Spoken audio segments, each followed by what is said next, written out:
எல்லோருக்கும் வணக்கம். இன்னைக்கு அனிதா புஷ்பவனம் குப்புசாமி யூடியூப் சேனலில் உங்களெல்லாம் சந்திக்கிறதுல ரொம்ப ரொம்ப மகிழ்ச்சி. என்கிட்ட கொஞ்ச நாளாக நிறைய பேர் பர்சனலாக கூப்பிட்டு கேட்குறாங்க, செப்பு பாத்திரத்தில் தண்ணி வச்சு குடிக்கலாமா, செம்பு பாத்திரத்தில் தண்ணி வச்சு குடிக்கக்கூடாதுன்னு நிறைய பேர் இப்போ சொல்லிட்டு வர்றாங்க. மேடம், நாங்களும் எங்கள் குழந்தைகளும் செம்பு பாத்திரத்தில் வச்ச தண்ணி தான் குடிச்சிக்கிட்டு வர்றோம். இப்போ பலர் பல்வேறு கருத்துக்களை சொல்கிறதுனால எங்களுக்கு ரொம்ப குழப்பமாக இருக்குது. கொஞ்சம் அதை எங்களுக்கு தெளிவுபடுத்தினீங்கன்னா நல்லாயிருக்கும் அப்படின்னு சொல்லிட்டு சொல்கிறாங்க. உண்மையிலேயே என்னுடைய இப்போ இருக்கிற ஒரு பிஸி ஸ்கெட்யூலில் நான் யார் என்ன சொன்னாங்கன்றது எனக்கு தெரியாது. ஆனால் கேள்விப்பட்டேன். நான் சிலர் செம்பு பாத்திரத்தை தண்ணி வச்சு குடிக்கிறதுனால நிறைய நோய்கள் ஏற்படும், பக்க விளைவுகள் ஏற்படும் சொல்லிட்டு சிலர் சொல்லிட்டு இருக்காங்க. இப்போ அது ஒரு சர்ச்சையாக ஓடிக்கிட்டு இருக்கு அப்படின்னு சொல்லிட்டு ஒரு சிலர் சொன்னாங்க.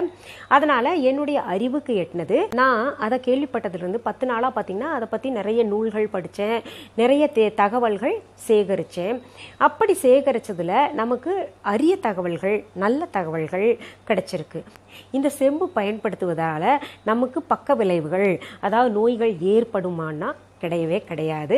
அதனால பயப்படாதீங்க. முதல்ல அதுல தெளிவாயிருங்க. இதை நான் சொல்றதுனால நிச்சயமாக பார்த்தீங்கன்னா எதிர்கருத்துகள் கட்டாயம் வரும். இந்த செம்பு பயன்படுத்துவது பார்த்தீங்கன்னா இன்னைக்கு நேத்து கிடையாது. சித்தர்கள் வாழ்ந்த காலத்திலேயே பார்த்தீங்கன்னா செப்பு குடங்கள்ல தண்ணி வச்சது தான் அவங்க குடிச்சுக்கிட்டு வந்தாங்க. இன்னும் சொல்ல போனா ஆயுர்வேதத்துல, சித்த மருத்துவத்துல என்ன சொல்லப்பட்டிருக்குன்னா, இந்த செம்பு பாத்திரங்கள்ல, செம்பு குடங்கள்ல தண்ணியை வச்சு குடிச்சுக்கிட்டு வந்தாங்கன்னா அதனால பித்தம், வாதம், கபம்னு சொல்லுவாங்க இல்லையா ஆயுர்வேதத்துல, அது எல்லாம் இல்லாமல் மட்டுப்படுத்தி சரியாக ஒரு மனிதனுடைய ஆரோக்கியம் இருக்கும்னு சொல்லியிருக்காங்க. சித்தர்கள் இந்த செம்பு பயன்படுத்தி உடல் ஆரோக்கியம் பேணி காக்க முடியும்னு சொன்னதற்கு பிறகு, அவர்கள் பயன்படுத்தியதற்கு பிறகு ராஜா மகாராஜாக்கள், மன்னர்கள் என்ன பண்ணாங்கன்னா செம்பு நாணயங்கள், செப்பு நாணயங்களை உருவாக்குனாங்க. இப்பெல்லாம் தான் பாத்தீங்கன்னா பித்தளை நாணயங்கள் இதெல்லாம் இருக்கு. மற்ற நாணயங்கள் எல்லாம் மற்ற உலோகத்துல இருக்கக்கூடிய நாணயங்கள் இருக்கு. அப்போ அதுல ஒரு சில விஷயங்கள் அப்படியே காலங்காலமாக சொல்லிட்டு வந்தாங்க. என்னன்னா, இந்த செப்பு நாணயங்களை திருஷ்டி கழிச்சிட்டு தண்ணியில விட்டா ரொம்ப நல்லது அப்படின்னு சொல்லுவாங்க. இந்த செம்புக்கு பார்த்தீங்கன்னா உங்களுக்கு தாமிரம்னு கூட இன்னொரு பேர் இருக்கு. இந்த செம்பு நாணயங்களை, செம்பு துண்டங்களை எல்லாம் பார்த்தீங்கன்னா நீர்நிலைகளில் போட்டு வச்சாங்க. கடல் தண்ணியில, ஓடுற ஆத்து தண்ணியில, குளத்துல எல்லாத்துலேயும் போட்டு வச்சாங்க. எதற்காகனா, அன்றைய காலகட்டத்தில் பார்த்தீங்கன்னா உங்களுக்கு மினரல் வாட்டர் கிடையாது, ஆர்ஓ சிஸ்டம் கிடையாது, இல்லை பைப்பும் இருக்கல. பைப்பெல்லாம் பிற்காலத்தில் வந்தது. அப்படி இருக்கும்போது எல்லாருமே போய்கிட்டு அந்த ஆத்தங்கரையில், குளத்தங்கரையில் குளிப்பாங்க, கடல் நீரில் குளிப்பாங்க. அது அழுக்கா போயிடும். அந்த தண்ணீரை தான் எடுத்து பருகிட்டு இருந்தாங்க. ஏன்னா நீங்கள் கதைகளில் நிறைய படிச்சிருப்பீங்க. இந்த வேட்டையாடினாங்க, அவங்களுக்கு தண்ணி தாகம் எடுத்தது, அதனால பக்கத்தில் ஒரு குளம் இருந்துச்சு, அங்கே போய் தண்ணி குடிச்சாங்க அப்படின்லாம் சொல்லுவாங்க. வெறும் தண்ணீர் குடிக்கிறதுக்கு மட்டுமே ஆத்தங்கரையும் குளத்தங்கரையும் கடலும் பயன்படுத்தல. அன்னைக்கு எல்லாத்துக்குமே பார்த்தீங்கன்னா அதைத்தான் பயன்படுத்தினாங்க இல்லையா? அப்படி இருக்கும்போது அதில் இருக்கக்கூடிய அழுக்குகள், கிருமிகள், பாக்டீரியாக்கள், நுண்ணுயிர்கள்னு சொல்லுவாங்க இல்லையா, அந்த நுண்ணுயிர்கள் எல்லாம் இருக்கக்கூடிய அந்த தண்ணீரை நம்ம அப்படியே பருகணும்னா நிச்சயமாக நிறைய நோய்கள் வரும்னு சொல்லிட்டு செம்பு துண்டங்களை, செம்பு காசுகளை அந்த காலத்தில் போட்டு வச்சாங்க. திருஷ்டின்ற பேரில் கழிச்சு அதில் போட்டு வைங்கன்னு சொல்லி வச்சாங்க. அதை பற்றி பார்த்தீங்கன்னா உங்களுக்கு போக போக நான் விளக்குறேன். அப்படி போட்டு வச்சாங்க. எதுக்குன்னா, அந்த செப்பு காசுகள், செம்பு துண்டங்கள் எல்லாம் அதில் இருந்ததுன்னா நமக்கு அந்த தண்ணியை சுத்தப்படுத்தி, மினரல் வாட்டர் மாதிரி சுத்தப்படுத்திட்டு கொடுக்கும். அதை பருகுனா ஒன்றும் ஆகாதுன்ற ஒரு தத்துவத்தின் அடிப்படையில் தான் அந்த காலத்தில் செப்பு காசுகள் உருவாக்குனாங்க. செப்பு துண்டங்களை எல்லாம் தண்ணீரில் போட்டு வச்சாங்க.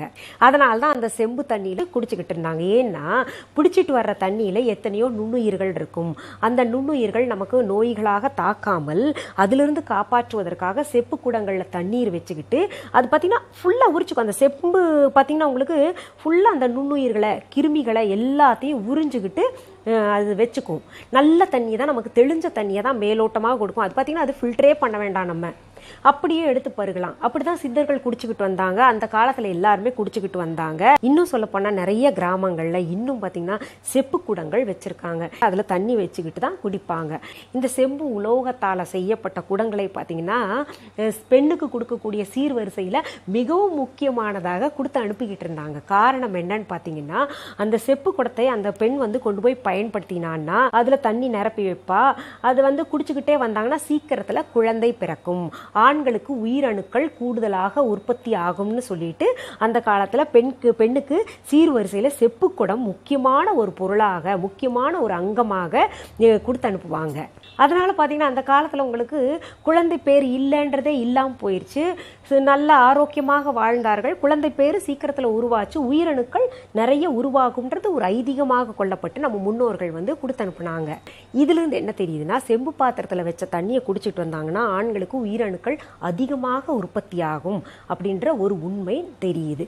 இதெல்லாம் பார்த்தீங்கன்னா நம்ம முன்னோர்கள் வாழ்ந்து அனுபவிக்காம இதை சொல்ல மாட்டாங்க இல்லையா? அவர்கள் விட்டு சென்ற நிறைய விஷயங்களை இன்னைக்கு நம்ம வந்து பின்தொடராம இருக்கின்ற காரணத்தினால தான் பார்த்தீங்கன்னா பல்வேறு பிரச்சனைகள் உடல் ரீதியாக நம்ம அனுபவிச்சுக்கிட்டு வர்றோம். குழந்தை இல்லைன்றது அனுபவிச்சுக்கிட்டு வர்றோம். அந்த காலத்தில் பார்த்தீங்கன்னா உங்களுக்கு தைராய்டு, பிசிஓடி ப்ராப்ளம், அப்புறம் வந்து இந்த நீர்க்கட்டிகள் அப்படியெல்லாம் எங்கே இருந்தது? அதெல்லாம் வராமல் இந்த மாதிரி இயற்கையாக வாழ்ந்துகிட்டு இருந்தாங்க.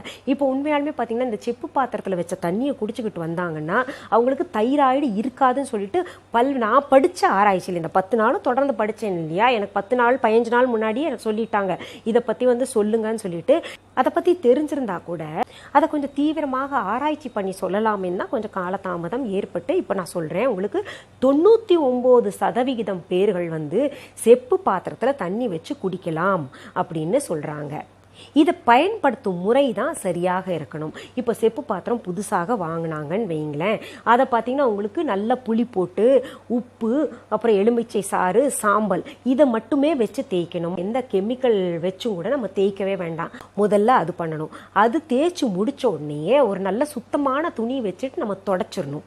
அப்படி துடைக்காமல் விட்டோம்னா என்ன ஆகும்னா புள்ளிகளாக அப்படியே கருப்பு கருப்பாக இருக்கும். அது தேய்ச்சி எடுக்கிறதுக்குள்ள நமக்கு ரொம்ப சிரமப்படுவோம்.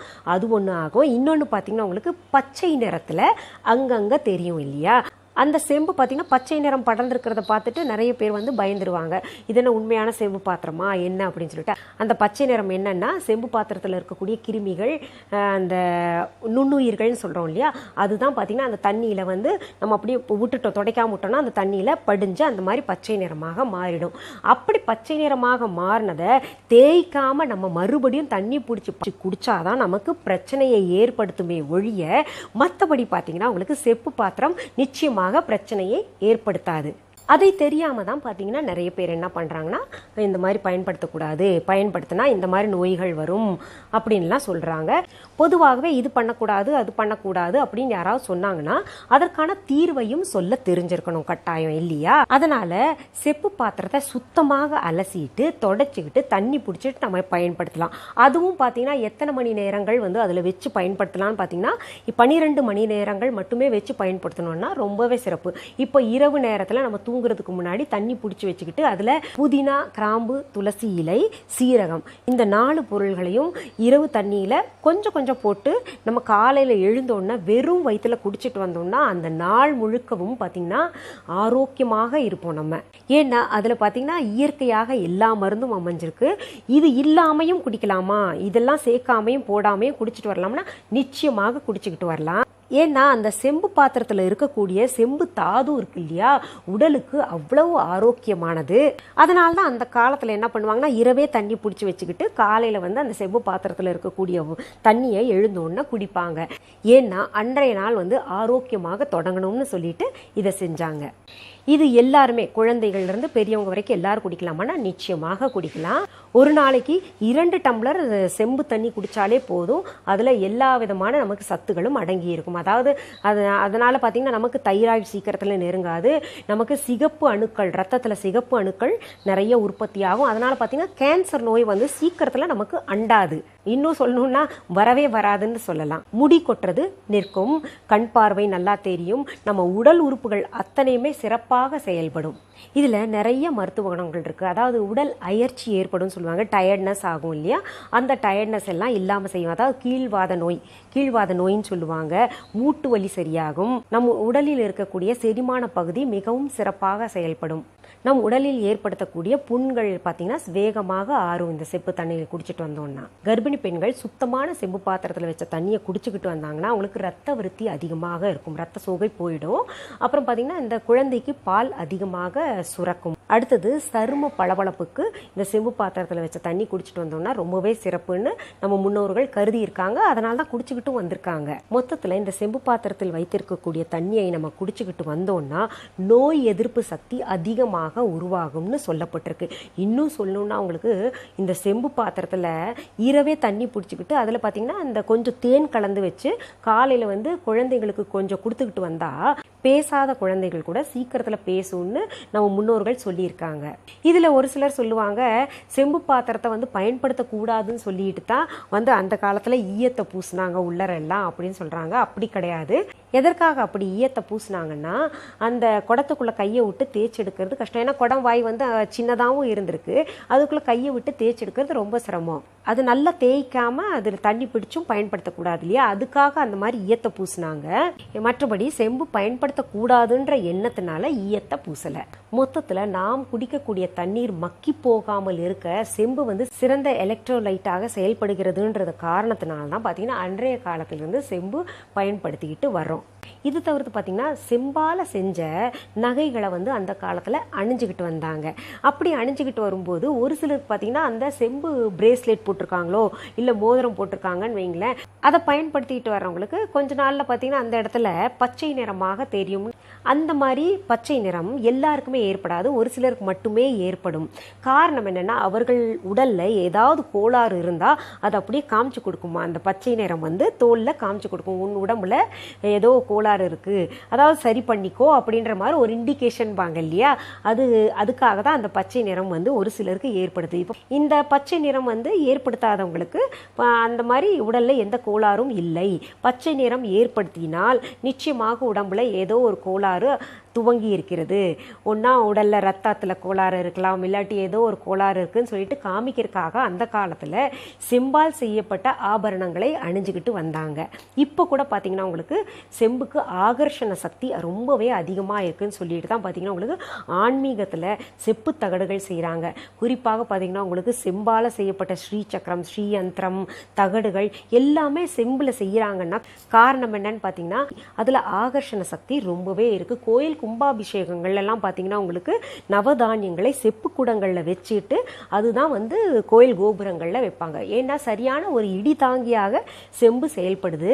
இந்த செம்பு தகடுகள் பூஜை அறைகளில் ஏன் வச்சு கும்பிடுறாங்கன்னா நாம் சொல்லக்கூடிய மந்திரங்கள் அங்கே செய்யக்கூடிய பூஜைகள் எல்லாம் பார்த்தீங்கன்னா நல்லா கிரகிச்சு அந்த பூஜை அறையே பார்த்தீங்கன்னா ஒரு ஆன்மீக இடமாக மாற்றக்கூடிய தன்மையை வந்து இந்த செம்புக்கு அதிகமாக இருக்கிற காரணத்தினால செம்பு தகடுகள் பஞ்சபாத்திரம் பார்த்தீங்கன்னா செம்பில் செய்யப்பட்டதெல்லாம் பூஜையில் வைக்கிறோம். பஞ்சபாத்திரம் வந்து செம்பில் இருந்தால் சிறப்புன்னு சொல்லிட்டு இன்றைய காலம் வரைக்கும் கடைகளில் பாத்திர கடைகளில் போனீங்கன்னா செம்பால் செய்யப்பட்ட பஞ்சபாத்திரம் தான் அதிகமாக விற்பனை ஆகுது. காரணம் என்ன, நம்ம கொண்டு போனோம்னா அதில் கிராம்பு போடுவோம், கட்டாயம் ஏலக்காய் போடுவோம், அப்புறம் வந்து துளசி போட்டு வைப்போம் அந்த பஞ்சபாத்திர தண்ணியில். அதை பிரசாதமாக ஒரு சொட்டு குடித்தாலே பார்த்தீங்கன்னா நமக்கு உடம்புல இருக்கக்கூடிய பிரச்சனைகள் தீரும்னு ஐதீகமாக கொல்லப்பட்டு அதை வந்து பூஜை அறைகளில் வச்சுருந்தாங்க. அந்த தண்ணியில் இந்த ஏலக்காய், கிராம்பு, துளசி இலைகள் எல்லாம் போட்டு வச்சுருந்தாங்க. அந்த தண்ணியை நம்ம பருகிக்கிட்டு வர்றோம். அப்படி இப்போ கூட நீங்கள் பருகிக்கிட்டு வரலாம். கோயில் கோபுரங்களில் நவதானியங்கள் நிரப்பப்பட்ட இந்த செம்பு பாத்திரம் வைக்கிறதுனால தான் பார்த்தீங்கன்னா உங்களுக்கு கோயிலை சுற்றி இத்தனை கிலோமீட்டர் வரைக்கும் இந்த இடியெல்லாம் விழுந்தா கூட பாதிக்காது, தாக்காது அப்படின்னு சொல்லிக்கிட்டு வர்றாங்க. இப்படி செம்பை பற்றி நம்ம சொல்லணும்னா நிறைய சொல்லிக்கிட்டே போகலாம். இதுலேருந்து ஒரு சில விஷயம் மட்டும் நீங்கள் தெரிஞ்சுக்கோங்க. அதாவது அந்த பச்சை நிறம் படிஞ்ச பின்னாடி அதை கழுவாமல் அப்படியே வந்து நம்ம தண்ணி பயன்படுத்தக்கூடாது. இதுலேருந்து ஒரு விஷயத்த நீங்கள் நல்லா தெரிஞ்சுக்கோங்க. செம்பு பாத்திரத்தை பயன்படுத்துகிறவர்கள் தினமுமே பார்த்தீங்கன்னா புளி, உப்பு, எலுமிச்சை சாறு, சாம்பல் இதை போட்டு நல்லா தேய்ச்சிக்கிட்டு சுத்தப்படுத்திக்கிட்டு அப்புறம் நம்ம வந்து பயன்படுத்திக்கிட்டு வரணும். இதனால் எந்த பாதிப்பும் ஏற்படுத்தாது. புதுசாக செம்பு பாத்திரம் பயன்படுத்துகிறவங்க என்ன பண்ணணும்னா நான் சொன்ன இந்த பொருள்கள் எல்லாம் வச்சு தேய்ச்சி அந்த பாத்திரத்தில் தண்ணி பிடிச்சி வச்சுருங்க. ஒரு நாள் முழுக்க பிடிச்சி வச்சுட்டு அந்த தண்ணியை வந்து கீழே ஊற்றிடுங்க. வேண்டாம், தேவையில்லை நமக்கு. அதற்கு பிறகு பார்த்தீங்கன்னா மறுபடியும் தேய்ச்சிட்டு சுத்தப்படுத்திக்கிட்டு தண்ணி பிடிச்சிக்கிட்டு நம்ம குடிக்கிறதுக்கு பயன்படுத்திக்கிட்டு வரலாம். இதில் ஒரு சிலருக்கு பார்த்தீங்கன்னா ஒரு சில சந்தேகங்கள் எழலாம். அதாவது இவ்வளவு நன்மைகளை கொடுக்கக்கூடிய இந்த செம்பு பாத்திரத்தில் வச்ச தண்ணியை நம்ம குடிச்சுக்கிட்டு வந்தோம்னா ஆரோக்கியம் நல்லா சிறப்பாக இருக்குமே, அப்படி தொடர்ந்து குடிக்கலாமா அப்படின்னு நினைச்சீங்கன்னா அப்படி தேவையில்லை. செம்பு பாத்திரத்தில் வச்சிருக்கக்கூடிய தண்ணி ஒரு நாளைக்கு 2 டம்ளர் நம்ம குடிச்சா போதும். நம் ஆரோக்கியத்திற்கு தேவையான செம்பு தாதுக்கள் மற்ற தாதுக்கள் எல்லாமே அதனாலேயே கிடைச்சிரும். உங்களுக்கு செம்பு பாத்திரத்தில் உள்ள சந்தேகங்கள் ஓரளவுக்கு நிவர்த்தி ஆயிருக்கும்னு நினைக்கிறேன். மீண்டும் அடுத்த எபிசோட்ல வேற ஒரு நல்ல தலைப்போட உங்களை எல்லாம் நான் சந்திக்கிறேன். அது வரைக்கும் நன்றி, வணக்கம்.